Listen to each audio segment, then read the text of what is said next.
వరలక్ష్మీ వ్రత కల్పం పాటించేటప్పుడు చారుమతి ఏ విధంగా పూజ చెయ్యాలి అనేటటువంటి విషయాన్ని ఆమె యొక్క గుణముల చేత ప్రీతి పొందినటువంటి వరలక్ష్మీదేవి ఎక్కడైతే ఆ కలశ స్థాపన చెయ్యాలని భావన చేశారో ఆ కలశ స్థాపన చేసేటటువంటి ప్రదేశాన్ని గోమయంతో శుద్ధి చేస్తారు.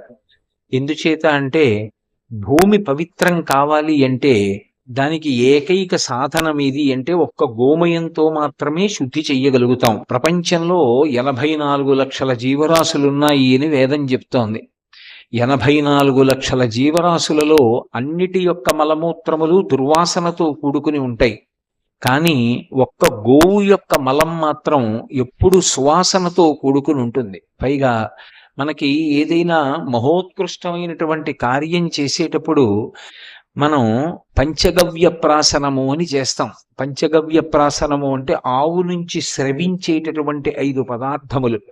ఆవు పాలు తోడు పెట్టినప్పుడు వచ్చేటటువంటి పెరుగు, ఆ పెరుగు నుండి వచ్చినటువంటి నెయ్యి, గోవు యొక్క మూత్రము, గోవు యొక్క గోమయము అంటే గోవు యొక్క పేడ, ఈ 5టిని కలిపి సమంత్రకంగా నాలుక మీద ఉంచుతారు.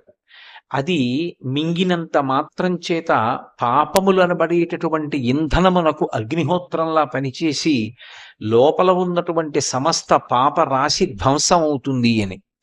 ఆ పాపరాశి ధ్వంసమైనటువంటి కారణం చేత ఉత్తమమైనటువంటి కర్మ చెయ్యడానికి కావలసినటువంటి అధికారాన్ని యజమాని పొందుతాడు.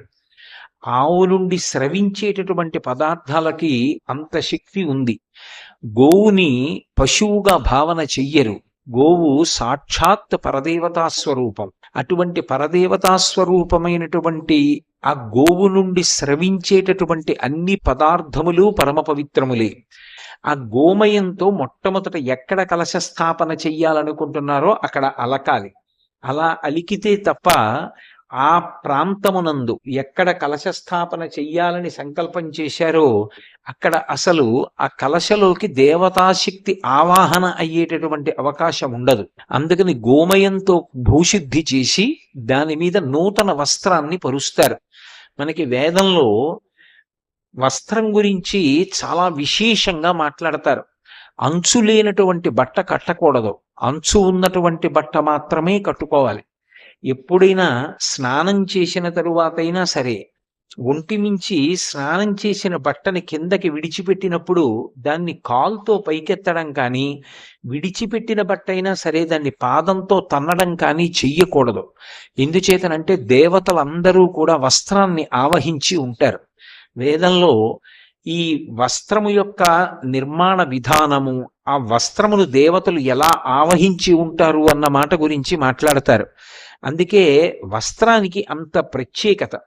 అంచు ఉన్నటువంటి బట్ట ఎవరికైనా ఇస్తే వారు 10 కాలాలు బ్రతికుండాలి అని కోరుకున్నట్టు, అలాగే ఎవరు ఇచ్చాడో ఆయన కూడా 10 కాలాలు బ్రతికుండాలి అని సంకల్పం జరిగినట్లు. అందుకే వస్త్రం ఇచ్చేటప్పుడు, బట్టలు పెట్టేటప్పుడు సాధారణంగా అంచు లేనటువంటి బట్టలు పెట్టరు, అంచు ఉన్న బట్ట ఇస్తారు. అంచు ఉన్న బట్ట అంటే పంచెల చాపు.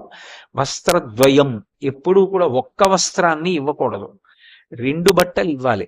అసలు యథాశాస్త్రంగా మాట్లాడాలి అంటే ఇంటికొచ్చినటువంటి ఒక సువాసినికి ఇచ్చేటప్పుడు కూడా 2 రవికల బట్టలు ఇవ్వాలి, కానీ ఒక బట్ట లేదు శాస్త్రంలో. వస్త్రద్వయం, 2 వస్త్రములను ఇస్తారు. కాబట్టి ఆ వస్త్రం ఇచ్చేటప్పుడు పురుషుడైతే ఎడం భుజం మీద ఉత్తరీయం ఉండాలి. ఉత్తరీయం లేకుండా ఇవ్వకూడదు, ఉత్తరీయం లేకుండా పుచ్చుకోకూడదు. ఉత్తరీయానికి అంత ప్రశస్తి ఉంది. అందుకే ఆ వస్త్రాన్ని, నూతన వస్త్రాన్ని తీసుకొచ్చి భూమి మీద పరుస్తారు. ఆ పరిచినప్పుడు అది అంచు కలిగినటువంటి బట్ట అయి ఉండాలి. అందుకే కొత్త తువ్వాలు అని రాస్తూ ఉంటారు ఆ పూజ చేయించేటప్పుడు. ఆ కొత్త తువ్వాలు తీసుకొచ్చి భూమి మీద వేసి దాని మీద తండుల రాశిని పోస్తారు. తండుల రాశి అంటే ఓషధీ రాశి. దానికి ఒక శక్తి ఉంటుంది. అది భగవంతుని యొక్క కిరణ స్పర్శ చేత, అంటే చంద్రకిరణ స్పర్శ చేత, సూర్యకిరణ స్పర్శ చేత అది ఓషధీతత్వాన్ని నింపుకుంటుంది. అటువంటి తండుల రాశిని అంటే బియ్యాన్ని పోసి దాని మీద కలశాన్ని స్థాపన చేస్తారు. మీరు ఎప్పుడూ ఒక విషయం జ్ఞాపకం పెట్టుకోవాలి.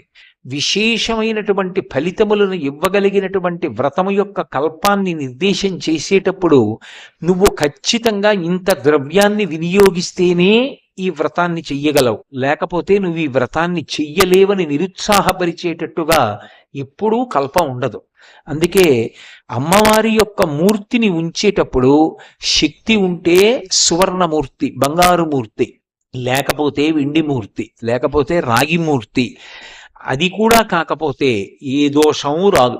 కలశ ఒక్కటి పెట్టి పూజ చేసుకోవచ్చు. ఆ కలశ పెట్టి పూజ చేసిన తరువాత అమ్మవారిని ఆవాహన చేస్తారు. ఆ కలశలోకి ఆవాహన చేసి అమ్మవారికి వివిధ ఉపచారములను సమర్పణం చేస్తారు. ధ్యాయామి అంటే నువ్వు ఇలా ఉంటావు అని నేను ధ్యానం చేస్తున్నాను అని దాని అర్థం.